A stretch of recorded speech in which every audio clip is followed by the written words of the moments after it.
Hello, everyone, and welcome to Birth Your Vision podcast. I'm your host, and thank you so much for tuning in today. So, the goal of this podcast is to actually give you resources, especially for female business owners who are aspiring to be able to start their business and also who are looking for directions and ideas and support as well. And so, today I am so thrilled because we are celebrating International Women's Month. And, we always bring amazing guests to come and speak about International Women's Month, but also to also share their own topics in terms of their business and exactly what they also do as well. So today I am so thrilled to welcome the one and only Emmanuel Asuquo, who is actually a qualified financial advisor and has worked in the finance services for over 15 years. And he is privileged enough to be able to give financial education talks to so many people all over the UK and has actually spoken to over 50,000 people in the last 3 years. And so he's also featured in the Times, Telegraph, The Sun, and the Daily Mail newspaper. And he's also been invited to speak as an expert as a guest on BBC Radio on multiple occasions. And he's also been on amazing TV shows such as the Channel 4 Financial Show, Save Well, Spend Better. He was also an expert on the BBC One show, Your Money and Your Life, and is all about helping a family save just under £10,000 on their annual household bills. So without further ado, I just want to welcome the wonderful Mr. Asuquo to the show. Thank you so much for being part of the show today. Hey, Anna, great to be here. How are you? All right? I am good. I am blessed. Hope you are as well. How was your day? Yeah, good. Thank you. Busy, but yeah, good. The weather, we had like 3 different weathers in one day. So, UK, you can never predict, but we survived. So, yeah, it's all good. Absolutely. We made it here. So that's all that really matters. So it's so good to see you. I am so excited today because I am also celebrating International Women's Day, but also celebrating you as an author. You are a newly published author. You're a financial advisor. And I just want to congratulate you on your new book. And I've got my copy here, which is amazing. Get Your Money Right. And so we want to dive into this book. But before we actually get started, we want to take it way back. We want to know who Mr. Emmanuel Asuquo is. How was it for you in terms of growing up and also your childhood and how you became who you are today? Yeah. It's so hard to talk because you think how far do you go back, but I guess for me, I grew up with my mum and dad. They're both originally from Nigeria. I'm the first in my family to be born here in the UK. I've got 2 younger sisters, so I was the oldest child, and that brings its own pressure and own responsibilities to set the example and do right. And unfortunately, I didn't set the best example, and I didn't do not to my parents anyway. My parents are very much obviously that Nigerian education. So that was what's most important to them. I played sports. I was really good at basketball, rugby, athletics, and I think sometimes when you're young, you get good at something and think, oh, you don't need to worry about everything else. So as I became better at sport, I kind of thought like I don't need to worry about education or school or whatever. I'm going to be a sports star and I'll be fine. But my mom and my dad always tried to drill into me, to do well in school and studies and so forth like that. So it was always a challenge. And I guess I always tell people about, a pivotal point in my life where sometimes you just need a light bulb moment, right? You just need something to make you think a bit different. And I remember getting in trouble for leaving the light on in the kitchen when I was young. If you left the light in the kitchen, it was a big problem. But I remember this one night where I'd left the light in the kitchen. I got in trouble, got beats from my mum for leaving it on because she got tired of how many times am I going to warn you. And I went upstairs and looked out of the window and I saw Canary Wharf. And in the Canary Wharf, I saw all the buildings, the big buildings, all the lights were on and everybody had gone home. It's nighttime, people are home and the lights are on.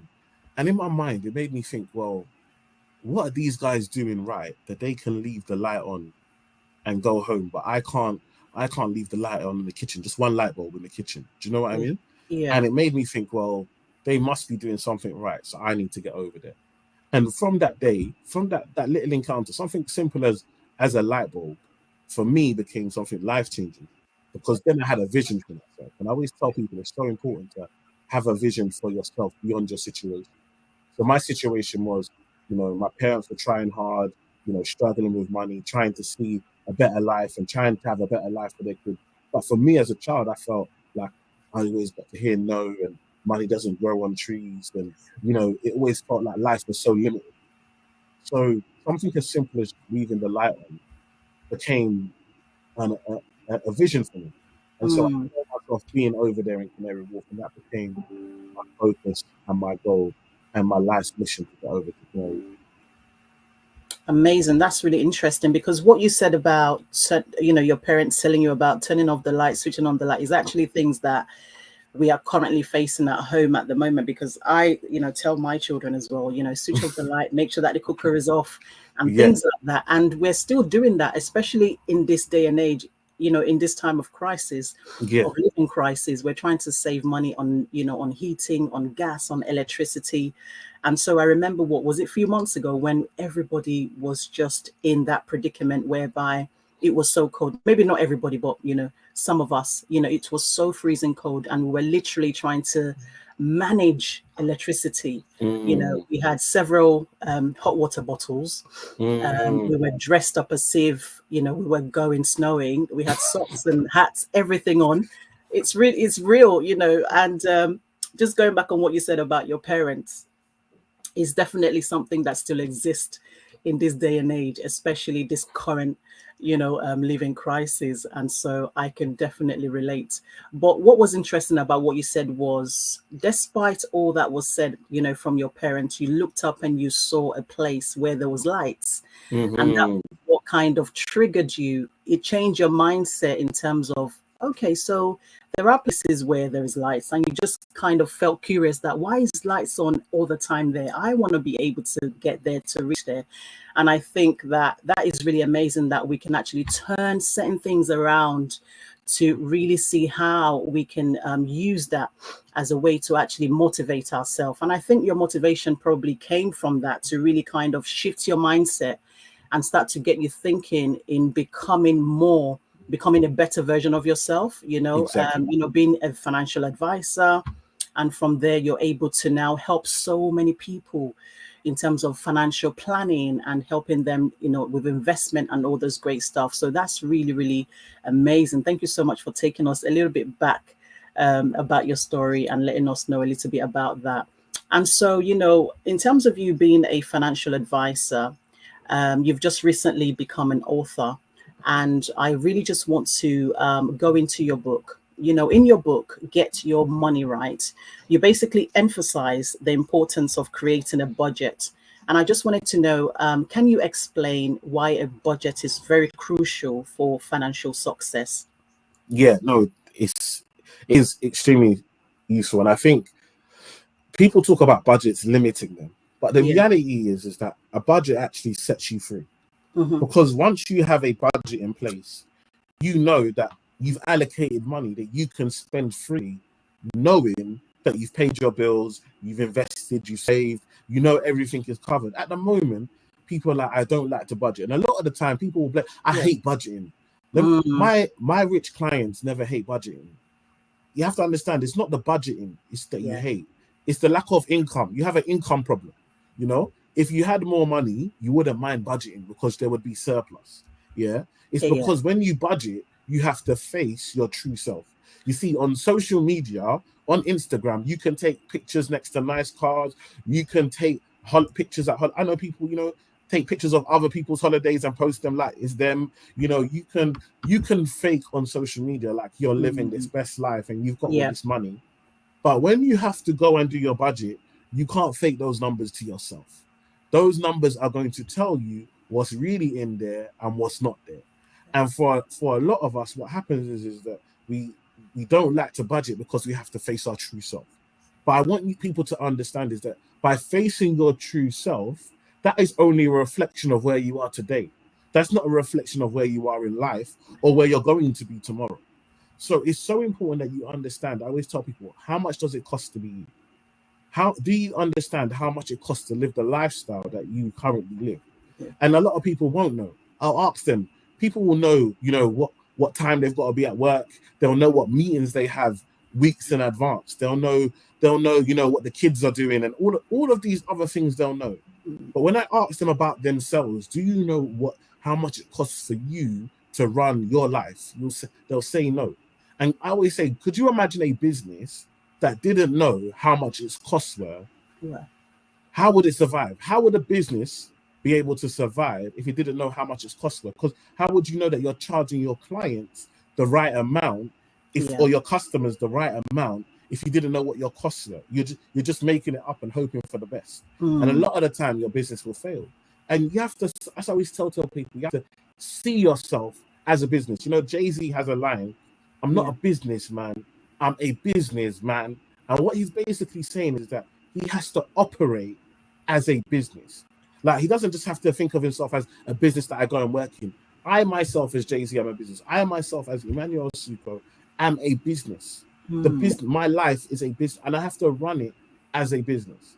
And for a lot of us, budgeting is one thing, you know, where we look at it and you have to budget. But also, when you think about your life in regards to, if a business had a supplier, and that supplier was giving you your stock late, or the stock was broken, or whatever, what would you do? You would change supplier.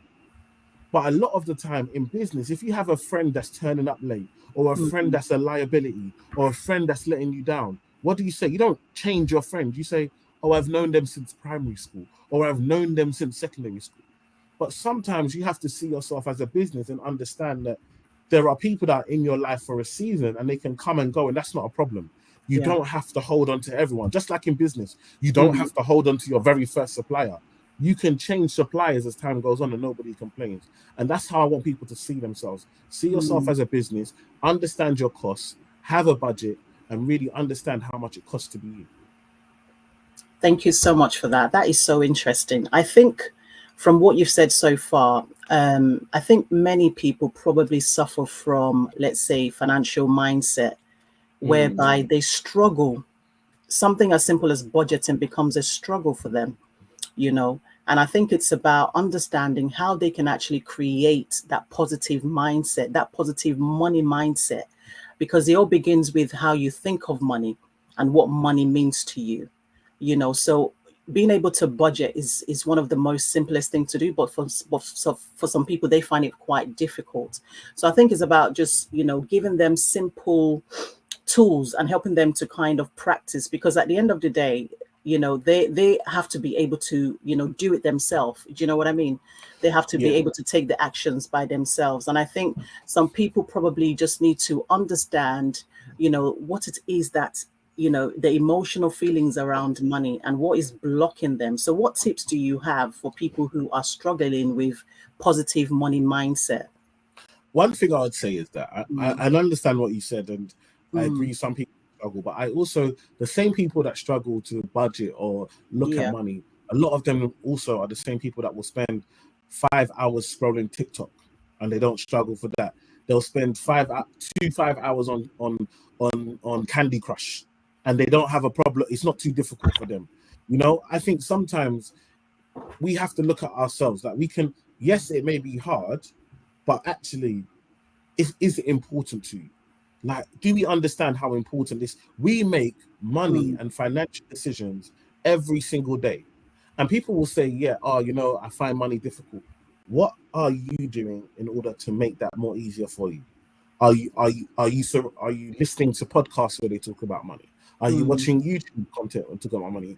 Do you understand? Like, sometimes our actions need to match. We can't just say something's difficult and put our hands up and then walk, and then all our actions and everything we do isn't helping us get better. When it comes to budgeting, especially now, we have so much technology. There's an app called Money Dashboard, and Money Dashboard connects to your bank account. And once it connects to your bank account, it will create the budget. It will tell you, based on how you spent over the last few months, this is your budget. You don't even need a spreadsheet. It will do it all for you. You have apps like Monzo and Starling, again, connected to your bank account, that will tell you, this is how much you spend on food, this is how much you spend on travel, and it will break it all down for you. So the technology is there.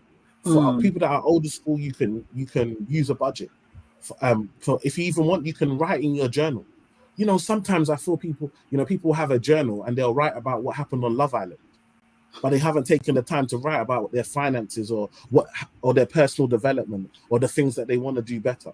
You know, I see sometimes, you know, even personally, I'm always talking to my mum like, how much Nollywood can you watch? How many times will you see Witch Flying in the Night and say, like at a time you have to understand that you need to change your situation. You can't just surround yourself and fill all of this negativity. You know, sometimes I tell people, you watch too much news. That yes, the world is a bad place, but you are not. That doesn't mean that your life is bad.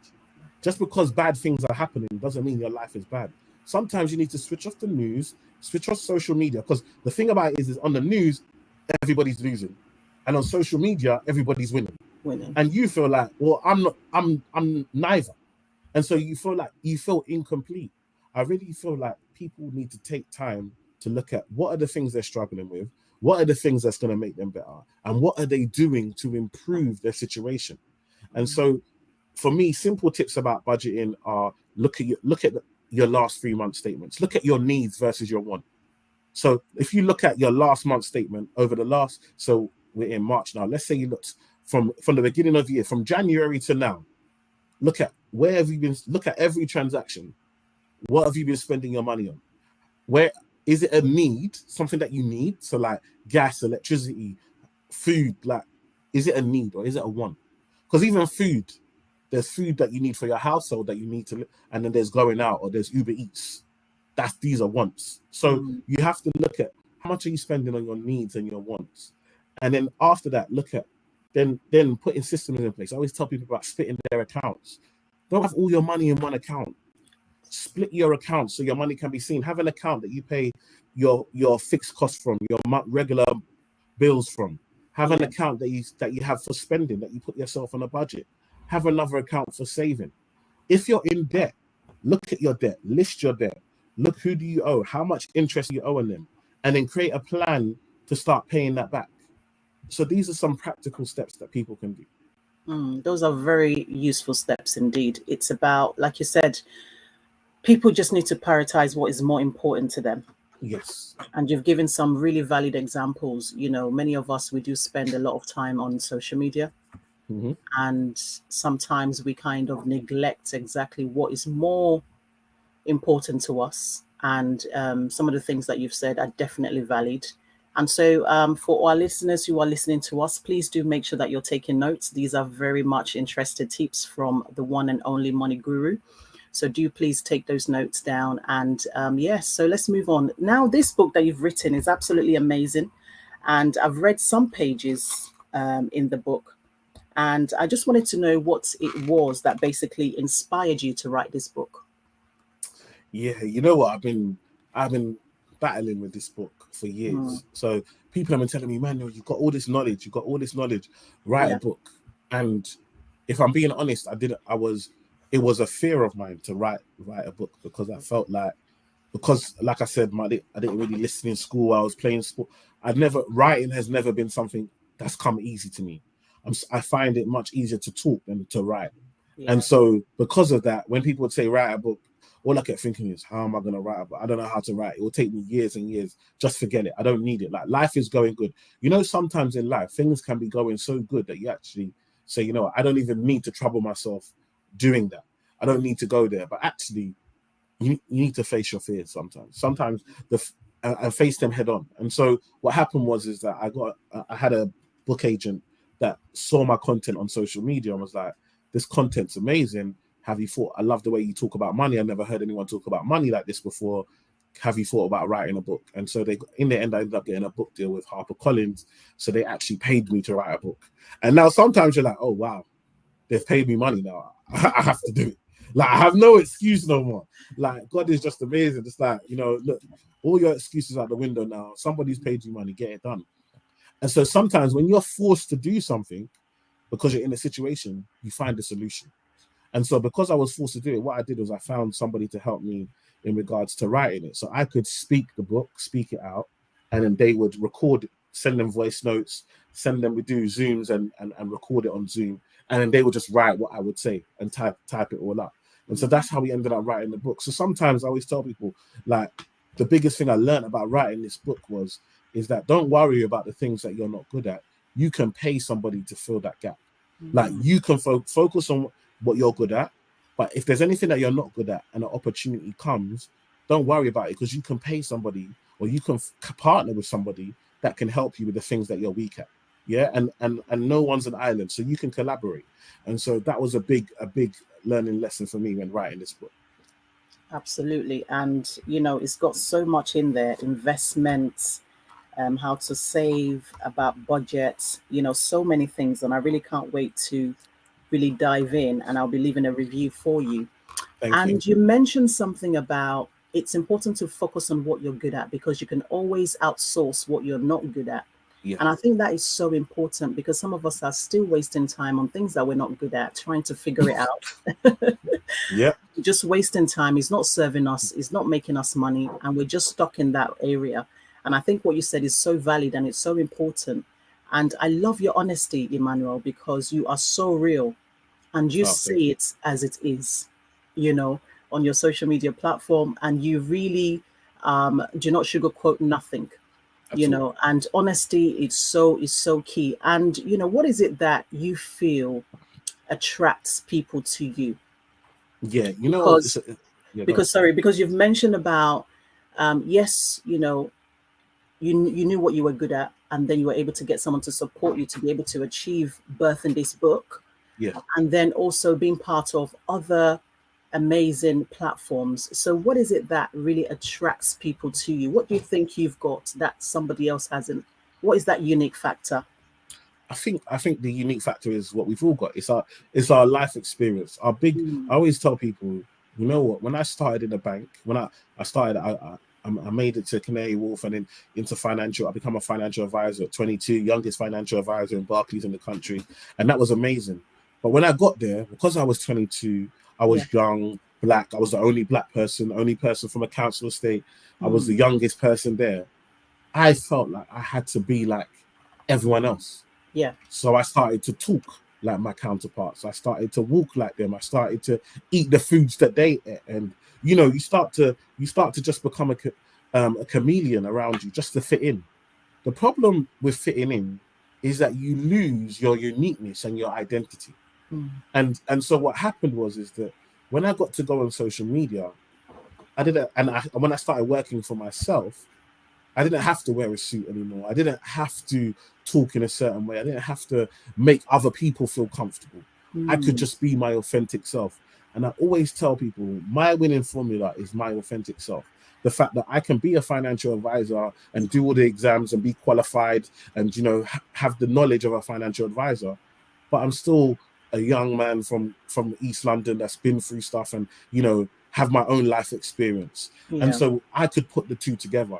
And I think that's the difference. The reason, TV, and there's nobody really in my industry that has my experience of coming from where I've come from, but yet still being a professional and still being qualified. And I put the two together, added with my humor and my personality, and made finance entertaining. I think one thing about finance before me was it was very, this is a pension. You need a pension. This is an ISA. This is, and people didn't really care. And I had to bring a uniqueness by bringing my realness and, making people laugh and making people smile, but also teaching them and educating them at the same time.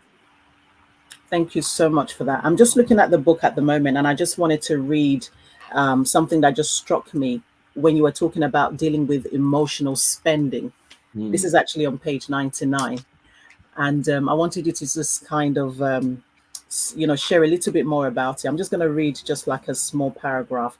So when it comes to emotional spending, I understand it.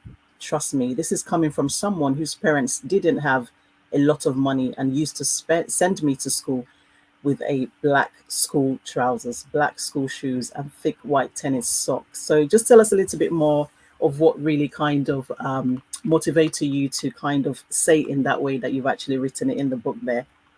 Yeah, because I used to get teased going to school, I used to have my trousers, my white socks. Everyone used to call me Michael Jackson. I never had, instead of having Adidas with the 3 stripes. I had 4 stripes on my trainers, and so people used to cuss me, and it used to be something of embarrassment. But at the end of the day, my parents can only do, like, they've come from Nigeria. I don't think people understand. My parents have come from Nigeria. They just saw you have clothes, you are blessed. Do you understand? Like, when you pull it back, like over here it's different. But the things that they've saw and the things that they've been, as long as you've got clothes and you're covered and you can go to school, that's all that's important. Do you know what I mean? But they didn't understand brands, and so for me, I understood that because I missed that. When I started making money, I started buying trainers. I remember I used to tell people I used to play basketball when I was at school, and I didn't have nice basketball trainers. When I stopped playing basketball and I was making money in the bank, I was buying basketball trainers. I wasn't even playing basketball. But that inner child in me, that pain that I carried around from not being, I had to feed that. So I was buying trainers, I was buying all this stuff that wasn't even cool anymore, or I didn't even need. I bought it because of the inner child. And a lot of us, when it comes to our spending habits, you're buying. I meet people today that are still, I must go on holiday, even if it means I'm in debt. Why? Because when they were younger, they weren't able to go on holiday. And they're carrying around those scars, those pain. I know people who have spending habits, but the reality is that really the pain comes from they have a poor relationship with their father. And so every time they get triggered by remembering that, they use buying something to make them feel better. But it wasn't until they sat down with me that they put the two together and were like, actually, I need therapy. See, they call it retail therapy. Yeah. So for a lot of us, that's what we're using to suppress the pain and the brokenness that we have inside. We're using retail therapy. But the reality is that because that's going to leave you with nothing. How many times I grew up in church, and how many times have we seen people get to 50, 60, 70, 80 and don't have money to bury themselves? But yet they've got gele, they've got rapper for all these different parties that they've been going through for all these years. But they don't have now. Is somebody going to start selling your gele on the street to bury? Do you understand? So for me, it's really important that we understand that actually this retail therapy is not benefiting us; it's benefiting the system. That's why they push it, because we get paid. You work so hard for your money, you get paid, and you give it away. Why would you not put that money towards you? Why would you not invest in yourself, invest in your family, invest in your future? You get paid and you give it to Louis Vuitton, you give it to Prada, you give it to Deliveroo, you give your money to everyone else and then struggle for the rest of the month, get paid again and do it all over again. It's a cycle, it's actually insanity when you think about it. And so this is why for me, when I saw it, I was like, this has got to change. By being in Barclays and getting across, I saw a different world, and I saw, wow, this is not what everybody does. This is what my community does. I realized that this was a community problem for my community. Like other communities, they don't all do this. And so that's why I'm so passionate online to share stories and get people to listen. And sometimes, it can be cut quite deep, and some people find some of the jokes a bit personal, and they can be offended. But in the end, they understand why I'm saying it the way I'm saying it, because you're not listening. And sometimes you need to be shocked into making a change. I love that. You need to be shocked into making a change, which really brings me to death in terms of what you've said. People are struggling at the moment, with debt, and also it's a difficult thing actually to know how to kind of get out of it. So what advice would you give someone who is struggling to get out of it? Yeah, I think with debt, it's another one where I think we try and hide from it, right? Because sometimes if you have to go and face your debt, it can feel embarrassing. You can feel ashamed, like, how did I let myself get into this? And you can just play it in your head and be like, okay, I've seen people in 20, 30, 40K debt. They haven't got anything to show for it. But they've got a big television, they've got a nice couch, and maybe they've got a few holidays but they haven't really got anything tangible to say that they can show from it. And because of that, it eats away at them. That, I shouldn't have bought this, I shouldn't have. But you can't change that. You've bought it now. Yeah. What you can change is your future and change the way that you're going to go moving forward. So the first thing you have to do is face your debt. Who do you owe? How much do you owe? Rank them, put the interest rates that you're paying. Now, I always tell people you've got kind of two main choices. One is to target the debt that you're paying the highest interest on, because that debt is the most expensive. So you can focus on paying that one first, pay the minimums on the other ones, and focus paying on that one. Now, the other option is to go for the debt that's the smallest. So you might owe 5 different companies, but one of them might be smaller than the rest. So one of them might be like £300 or £500 on a credit card, for example. What you might do is focus on that one first, because what happens is that once you've paid that one off, it feels good. It feels like, okay, this is working. I owed 5, now I only owe 4. And that momentum, that motivation can help you to pay it off quicker, because you take that onto the next one and the next one and the next one. So the choice is on you, whichever one you prefer, and whatever one's your situation. But the biggest thing is for you to face your debt, understand that, okay, you've made mistakes, but you're going to change your tomorrow. And if you're really struggling, there are charities like Step Change, Citizens Advice, Turn to Us, that can help you, especially when it comes to debt. Absolutely. Thank you so much for sharing that. I think it's so important for people to know what to do and how to do them, to take actions, and also that there are charities available to actually support them. And so now people are looking at investing, and these are the things that you've mentioned in your book as well. So when it comes to investments, what are the things that people need to do? So, for example, if someone is new to investing, what are some of the basic principles that they should actually keep in mind? Yeah, sure. So I think before we get to investing, people should always make sure they've got an emergency fund. That's really important. So that's typically 3 months. When I talk about how much does it cost to be you, whatever that amount is, you should have at least 3 months of that amount in a cash account that you can get access to at any time. Okay. So if for example, it costs you £2,000 a month to live your lifestyle, then you want to have at least £6,000 in a savings account that you can get access to if there was an emergency. So that's the first principle there. Then once you've done that, then there are 3 main ways that you can invest. One is through stocks and shares, so either through an ISA or a pension, or buying individual shares. 2 is through property, and then 3 is through a business. So these are the 3 main areas when it comes to investing. Now, you can choose, depending on where you're at, which one is the one that makes most sense to you.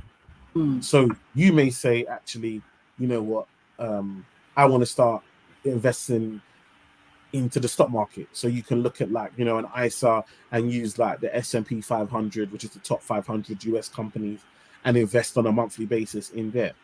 But then you might also say, actually, I might want to start a business because actually I need more income in order to start investing, or I need more income in order to purchase a property. So you might say, okay, actually, I've got the income from work, but also I need to do a course, or I need to start a business that allows me to create more income. So that's the second thing that you can do there. And then thirdly is you can invest in property. So you can say, well, actually, I want to get into property because everyone needs somewhere to live. It's something that's always needed, especially in the UK. And you can own property and rent it out, or you can use strategies like rent to rent, or you can become a sourcer where you find properties and then package the deal with other people and get paid on it. There are so many different things you can do when it comes to property. But for me, the important thing is that you are investing. The main thing is about ownership. Yes. The biggest thing for us is that we need to be having ownership. So whatever you're doing, make sure that you are doing stuff you own, because your job, that's somebody else's business, somebody else's dream, and they're just paying. Yeah. But what you need to start doing is, what am I doing with that income, that money that I've got coming in? How is it creating ownership for me? And then obviously for my then family that I can leave, and that's generational wealth. Absolutely. That is so important. Some of the things that you've mentioned there: stocks and shares, properties, business. And it's so important that we own things. I just wanted to kind of talk a little bit about ownership. Because like you've mentioned, you go to work and you work for other people. That is somebody else's business. But are you thinking about owning something yourself? Because some people still don't understand how to kind of ensure that they are not just spending the rest of their life constantly working for somebody else. It's good to work, don't get me wrong, absolutely. absolutely, you've got to work. I think it's so important to learn the trade and to also invest in yourself to now become an owner. Yeah. So when it comes to ownership, what is your advice for people to start thinking of owning things? Yeah, I think the big thing for me is that we understand the importance of ownership. Yeah. Like we can march. Like I think marching is important. Mm, Protesting. We're seeing people. Look, the NHS has been going on strike, and finally it looks like they're going to get a new pay deal. So I'm not saying that these things are not important, but you mm, always have to understand is that if you don't own, you'll always be owned. Yeah, because you will have to rely on somebody that does own, whether that be for a house, whether that be for a job, whether. And it's important for us to understand that we have to become owners. Like we have to start owning things so we can actually have a say. Because if not, we're always going to be oppressed because we're always going to have to beg someone, can you give me a job? Can you give me a place to stay? Can and our parents went through it and we're going through it, but hopefully we get to a point where we build ownership that our kids don't have to go through that. That we own somewhere that so they always have somewhere to stay. We yeah. own businesses so that we can always be able to employ them. So I always tell people sometimes you starting a business is not even for you. Like Mm, there are children, especially in our community, that need jobs, and they're gonna come to your business because when I look at other people's businesses, they tend to hire their own. I don't know if you've noticed. yeah, When I yeah, go it's in, true. when I go to an Indian restaurant, it tends to be Indians in there. When I go to the meat market and it's owned by a Turkish person, all the staff there are Turkish. Even if it's in Lewisham or Catford or in areas where the people predominantly are black, when it comes to the workers tend to be from the background of the people that own the premises. Mm, So we have to start owning businesses not only for ourselves but yeah. also for our To build our community. community. Yeah. Exactly, Hmm. because and then that's why it's important that we then buy from ourselves as well. That we take the time to go and buy because our money goes back into our community. If you know Hmm. that every time you buy something, that's going back into your community and that's building your community. But we spend our community money doesn't even get around once. They say money in our community doesn't even last one day in our community. So by the time you've got paid, your money is all going to businesses that are all not black owned. And so in other communities, it's 4 times, 5 times, as in the money will circulate 4 or 5 times within the community before it goes outside. Mm, And so it's so important that we understand ownership and that we create ownership because some people will say, well, actually, I can't find a business to do this one thing. So I have to go to another community. So it's important that we start to create businesses and it's not just, hair, cream, beauty.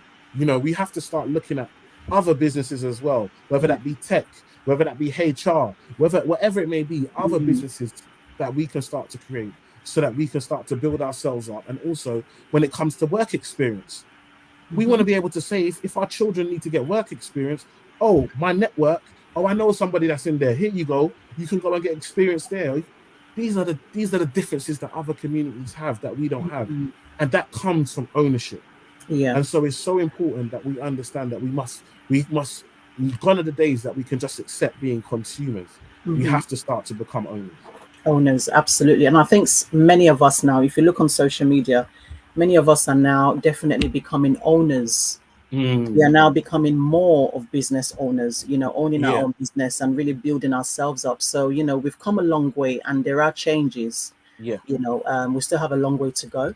yeah, But I think it's important for us to acknowledge what we are doing right now as a yes, community and how we are building. Many of us, we are in the HR, we are also in properties, and we are also helping ourselves in terms of creating opportunities and creating jobs. And we just need to yes, just carry on and be motivated to keep going so that we can obviously have that opportunity to be able to build, like you said, mm, and become owners, which is very important. And so, yes. in your experience, what are some of the most common mistakes that people make when it comes to managing their finances? What are the most common mistakes that people make? I think the biggest mistake people make is when you don't have much, Yeah. when you come from a place where you don't have much, what you do is you surround yourselves with things that make you look like you have a lot. Hmm. The most obvious one is a car. So what do? You live on a council estate, and you're struggling, you're renting, and what do? Instead of thinking, Find the how do I most buy this expensive car. house? You go and buy a car, £300 a month, £400 a month on a car, then the insurance, then the petrol, then by the time the car is taking 50%, 60% of your monthly income is on a car. And so then we know that cars go down in value. So you're going to work to put your money into something that every day is losing value, yet you are losing 60% of your income to own it. And so it's a very bad mistake. As I mentioned earlier, parties, especially I'm Nigerian. We love party. Party can never stop. But every time you go to a party, there's a new color scheme, there's a new outfit. And so we're spending money, resources on clothes and how we look. We go to church, you got to be best dressed for God. Do you know what I mean? Like, God don't know you. Like, God doesn't know your bank account. God knows your bank account. So you coming to church in your finest clothes is not for God. God already knows what your bank account is and what your financial situation is, and loved you anyway, and died for you anyway. So for me, sometimes we are making these financial decisions that are ruining our actual ability to then be able to save, then be able to build wealth. Because what happens? All your money goes on enjoyment and everything like that. Yeah. Then all of a sudden you have an emergency. Maybe the boiler breaks down, or maybe your car breaks down, or maybe something happens. Your kids need money for a trip, or or a family member passes away, or something happens, and then you have to find money, but you don't have an emergency fund. So what do you have to do? You have to borrow. And so this is how we start to get into the cycle of owing banks and owing these companies or owing people money. And then all of a sudden you get paid today, but you're paying for yesterday. So a great example of this now is buy now, pay later. People are buying expensive socks and pants on buy now, pay later. If you can't afford Calvin Klein boxes, normal cash, then let it go. How can you be dividing it by 3 months for singlet and pant? It doesn't make sense. So we've got to start to understand, what are we doing with our money? Because buy now, pay later basically means is that you get the item now, but you've robbed your future self, because you're going to have to pay for that for the next 3 months. So the next 3 month part of the next 3 months paycheck has already been spent today. And so we are robbing our future self. And what happens is our outgoings become so much. And then what happens? You lose your job, and then you have to get a new job. And you get that new job, but the new job is at a lower amount. And then what happens?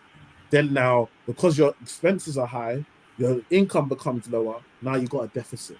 And this is how we end up in a poverty cycle. So it's really important that the biggest thing I always tell people, live below your means. Don't live to your paycheck. Because you've got a job. You've been fooled into thinking that you've got security because you've got a job. But they can sack you at any time. So never feel secure in your job just because you've got a job, because they can get rid of you at any time. So it's always important to live below your means and have an emergency fund. And if you are going to spend, have an account where you put money away for spending, for enjoying, like budget. And then if there's no money in that account, then you just have to stay in your house and there's rice at home. Absolutely. There's rice, stew, and chicken. Exactly. Yeah, there is.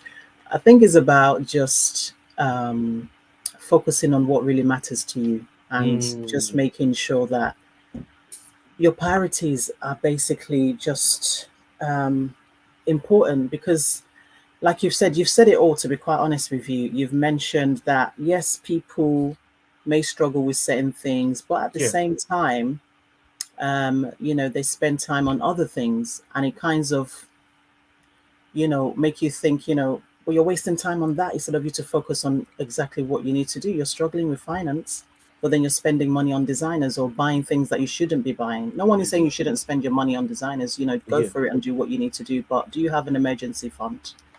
Do you have any investments? Are you saving? You know what I mean? So those things, they are very much important. And I love the way you share things, because you make people you make people think and say, Mhm. actually, I don't have that. I need to go and sort that out, which is very, very good. And yes, I just wanted to know, in terms of your book, Yeah. so what are you hoping that people will actually get from this book?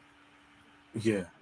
Great question. I think for me, the Mm, big thing is that I've tried to write this book in the most easy to understand, down to earth. I've taken all the jargon that you normally get in finance, the finance industry, and I've broken it down so it's easy to understand, because I think knowledge is power, right? And sometimes when you read something, if you feel like you don't understand it, you run away from it. So what mhm, I've done is try to do it in easy terms. Every chapter in the book has a story at the end. So what I do is I explain to you the technical information that you need to know, and then at the end I show you an example of a story of them using the things that I've just explained to you, so you can know practically how it's done, not just in theory, but also how it's done in practice. And so for me, I really want to empower people to be able to understand that they're making financial decisions every day. So you can't avoid finance. So this is an easy way to read a book, get started, get the basic knowledge, then further information you can Google. Do you know what I mean? But for me, this is a guide. When you get to I want to buy a house, there's a chapter there for you. When you yeah, get to, oh, should I join my company work pension? There's a chapter for you. Like there's a chapter for each stage of the financial journey, so that you can just not only read it from beginning to end, but also come back to it and say, oh, I'm about to do this. What does EMAN say in this chapter about it? You can read it and get the support from a financial advisor that's been doing this for over 15 years, so that mm, you don't just take your money from someone online and then end up doing the wrong thing and putting in the wrong investment. Like, it's all broken down from a trusted source, and I hope that people use it as a guide. absolutely. This is a very much needed tool, is a powerful resource for anybody, Yeah, trying to manage money, trying to manage their finances. Is broken down into small chunk, concise, small paragraphs to be able to help you digest it, in a very simple way. And so, finally, what advice would you actually give to someone who is actually feeling overwhelmed, or yeah. maybe they are feeling a little bit discouraged about financial situation at the moment? I, I always tell people, when I feel like things are hard, the Hmm. only thing I can do is make more money. Like, sometimes it's like, oh, you know, I can't do this, I can't do that, I can't. The only thing you can do is, what's one thing that you enjoy that doesn't feel like work? Can you Hmm. monetize it? Can you teach it to somebody else? Somebody Can you else. train somebody else about it? Can you do it in a way that adds value to somebody else? Because that's all I do. I don't focus on making money. I focus on adding value. Because if I can add value to people, money will follow. They will pay you for the value you can add. And so my job, even now, I was speaking to my agent the other day. She's like, all these companies want to give you money for this. And I'm like, I don't care about that. Who am I helping? Who am I helping? Because how did I get here? I got to this position in life by helping people. People see me on national TV. Oh, I want to be on TV. I want to listen. Who are you helping? All I focused on every day of my life for the last 5 years since I ran my own business is helping the nation, helping as many people as I can, as many people that would listen, be better with their money.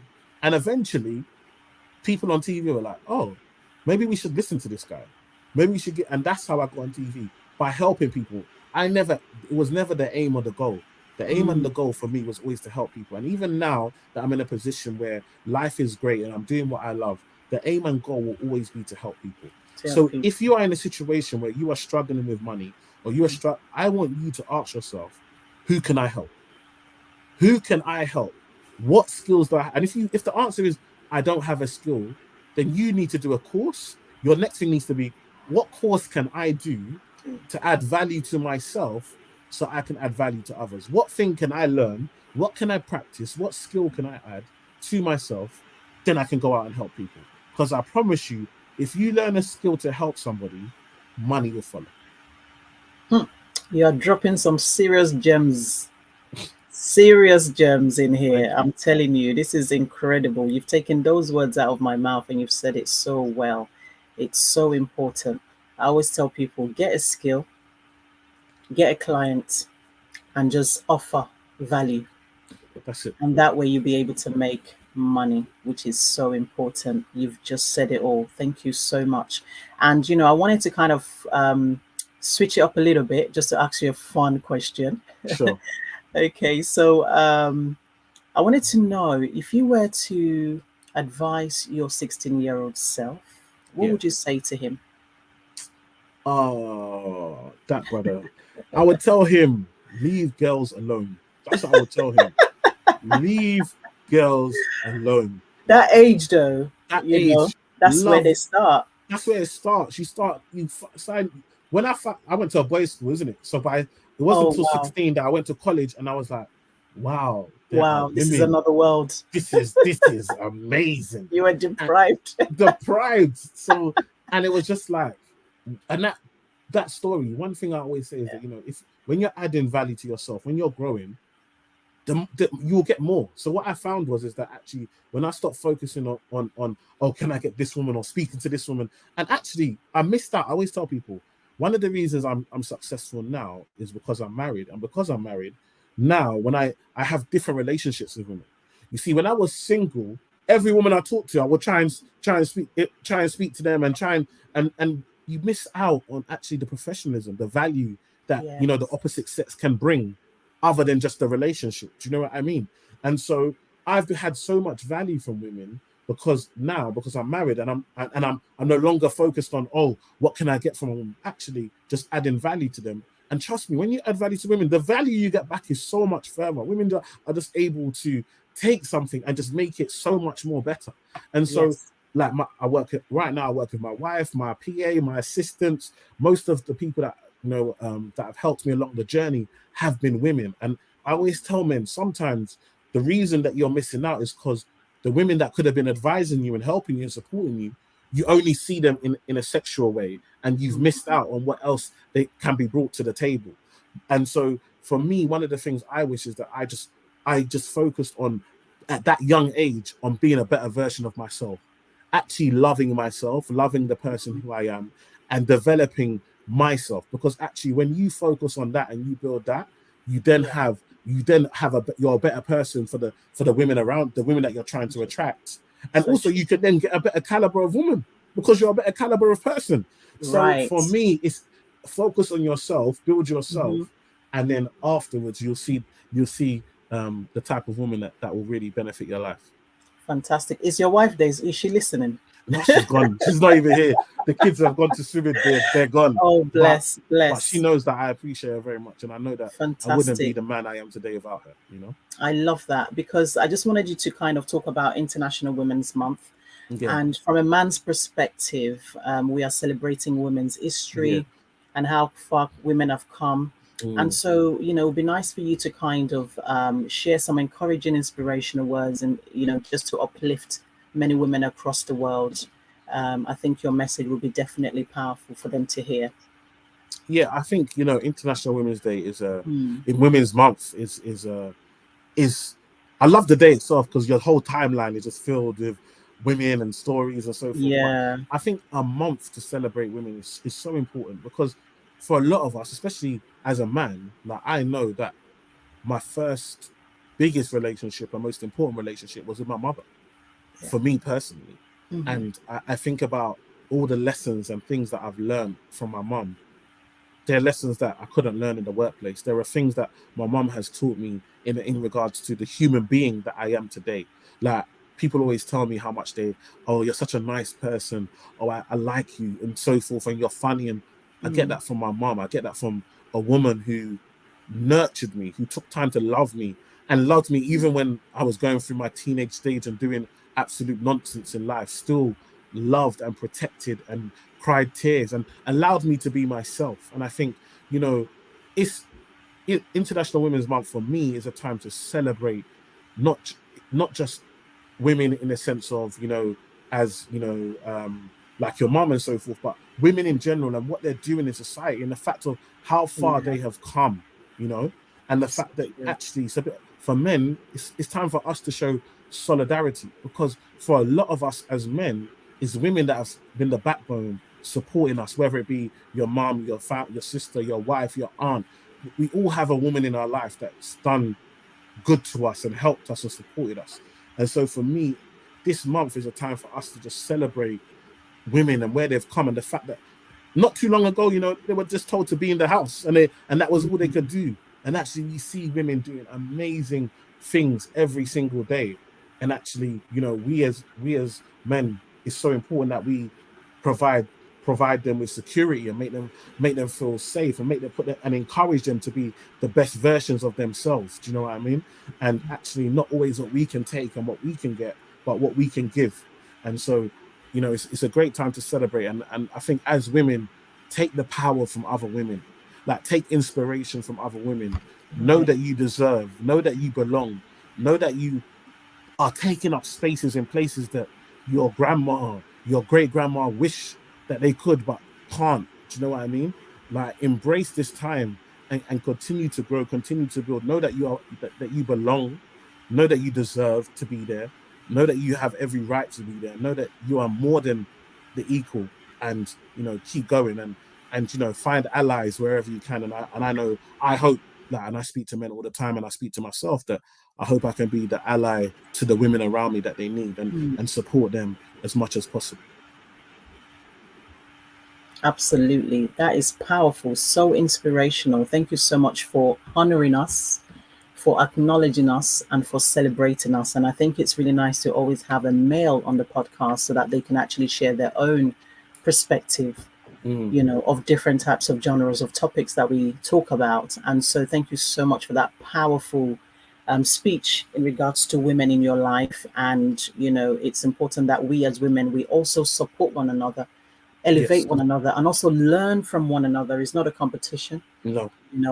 It's about collaboration. It's not a competitive thing. It's about collaborating.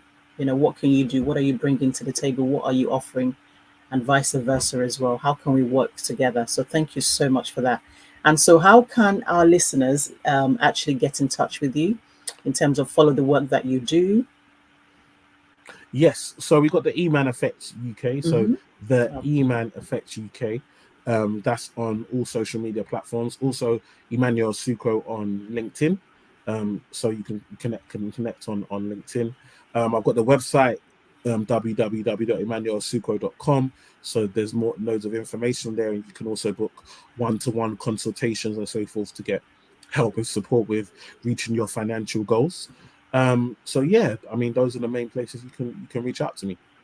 Absolutely. So you can actually see all the links in the chat. Do get in touch with Mr. Emmanuel. And also, please do get his book. Please tell us about your book and where we can actually get it from. It's from Amazon. I got mine from Amazon. Is that the only place we can get it from? No, you can get it from all different bookstores, wherever you buy books. Also, there's an audio version, so you can get the audio book if you prefer to listen, like while you drive or while you work out or go for walks or whatever. So there's the audio version as well. So whatever you prefer. But Amazon is a great place that helps me in regards to, Amazon are quite respected when it comes to books, and they have a chart, and it's been charting. At the moment, it's been a bestseller on Amazon. Since it's come out over the last month, so that's been amazing. So I push most people to Amazon, but you can get it anywhere. But yeah, if you get it on Amazon, if you leave a review and 5 stars, that helps in regards to the ratings and so forth, and other people finding it and purchasing it. So I thank everyone for all their support. Fantastic. So now that you've actually released this book, what has been the biggest takeaway for you after releasing it? Yeah, the biggest takeaway for me after releasing this book is that we all have a story, but there's something about the written form. So I tell my story all the time, and people love it. But there's a certain level of respect when you can say you're an author, and I think I was shying away because of personal insecurities, and we all have different insecurities in life. But I think it's so important that you understand, especially at the level I'm at now, that I can't speak to everyone. I'm on television talking to millions of people. That I can't have a one-to-one with a million people. But me having a book means that people that maybe can't afford to speak to me face to face or can't get to me because I'm in London and they're in Manchester or Scotland or in Africa, they can buy this book and they can hear my words and get my advice and get access to me. So sometimes it's important that, especially when you've learned something and you've mastered something, that you write it down so that you can give it to that next generation or to people that need it, that maybe can't access you directly. And that's what this book has allowed me to do. I get messages from people who I've read your book and it's helped me do this and helped me do that. And I'm helping people every day without even having to speak to them anymore because my book is speaking for me. Absolutely. Thank you so much. And just one last word in terms of inspirational word and encouragement to all our listeners who have actually stayed tuned to listen to this wonderful podcast today. Yeah, I think it's really important for people to understand that you're not defined by your current situation. I grew up on a council estate and, with not much money, but that didn't define me. That wasn't who I was as a person. And we all go through ups and downs. So even if you're not where you want to be at this moment in time, you're not defined by that. That doesn't mean that you're a failure. You failed life because you're not where you want to be right now. That just means that you're not where you want to be today. But then what I always tell people is don't allow yourself to be captured by your past. Some of us, all we do every day is say, I wish I didn't make that mistake. I wish I didn't do this. But actually what you should be saying is, how can I change my tomorrow? What can I do today that's going to change my tomorrow? And I'm a big believer in the 1% rule. If you find 1% to improve by every single day, I promise you, in 100 days' time, you'll be 100% better than you are today. Just 1%. I'm not telling you to find the big thing. Even if it's just wake up a little earlier. Even if it's just spend half an hour reading. Even if it's let me watch a new podcast or go to an event. Just 1%. Just try and improve 1% on a daily basis. And I promise you, over a long period of time, you will see that you've come so much further away from your situation. And that's the same no matter what it is. If you're struggling with money, just think about, how can I make my £1 more, £10 more, £100 more? It just continues to grow and build. What can you do are the small steps to change your situation. Don't look at the big, I'm in 20k debt. It's too much. Don't do that. Just think about, how do I make an extra £10, £20, £100? And I promise you, when you look back after 12 months, 18 months, 2 years, you will be so much further along the line, because it's the small things that make the big difference. Fantastic. The small things that makes the big difference. Absolutely. Thank you so much, Mr. Emmanuel. I am so honored to have you on the show. You've been an amazing guest. You've shared tips and strategies. You've made us laugh. I'm excited for the future for you. And also, you've empowered us today, our viewers and our audiences. Thank you so much for really sharing your story with us, and also empowering us with this new book, this wonderful resource, this wonderful tool that we can actually be able to start to think differently in terms of changing our thinking and our mindsets when it comes to money, all thanks to you. So I am so excited about reading your book. And also, how did you find the process of being in the podcast show today? How was it for you? Yeah, I just want to say thank you so much for inviting me as a guest, and thank you for the work that you're doing. I know how hard it is to run a podcast, to invite guests, to then record, to then edit, to then put it out on social media, to create flyers and pictures and all. I know the effort that it goes to take, but I want you to know that your efforts are not wasted. Your efforts are not in vain. That in life we reap from where we sow, and you are sowing, and you will reap. And not only you will reap, your children's children will benefit from all the work that you're putting in. Like, I know sometimes it can feel hard that you're doing it. Are people listening? Is it really working? But I promise you that the work that you put in is changing lives. And just you being here is important, so that there's a young girl that might see you and say, oh, I can be like Hannah. Because Hannah exists, I exist. Because Hannah's doing it, I can do it. And so I never want you to never use the metrics of followers or likes or all of these things. Understand that you are making a difference because you exist. other people behind you believe that they can exist. And you know, the quality, the effort, the color scheme, the intro tune, all the energy that you're putting in is not to waste. I promise you. It's going to not only benefit you, but you know, your generations to come. So please continue, and God continue to bless you as you use your Amen. gifts and use your tools to bless others. Thank you so much. That is so encouraging. I really do appreciate it. And what I do it from the heart, and I do it with a passion as well. So thank you so much for really uplifting me as well. So we've come to the end of our wonderful podcast. I want to say thank you so much to the one and only, the EMAN Effect UK. Thank you for blessing us today. You've made a difference on the show. You've really impacted us, and we are filled with so much knowledge to now start to think about how to get our money right. So to all our viewers, thank you so much. Do connect with us. You can actually download our podcast on all our directories, and you can also follow us on our social media platforms. All the links will be in the show notes. So please do continue to subscribe and be part of this wonderful community. Until next time, join me again with another guest as we continue to celebrate International Women's Month throughout the month of March. And lastly, thank you so much to our wonderful guest, Mr. Emmanuel. Thank you so much for being on the show. And yes, keep connecting, and we'll see you next time on another episode. Take care. Have a great evening. Stay blessed, everybody.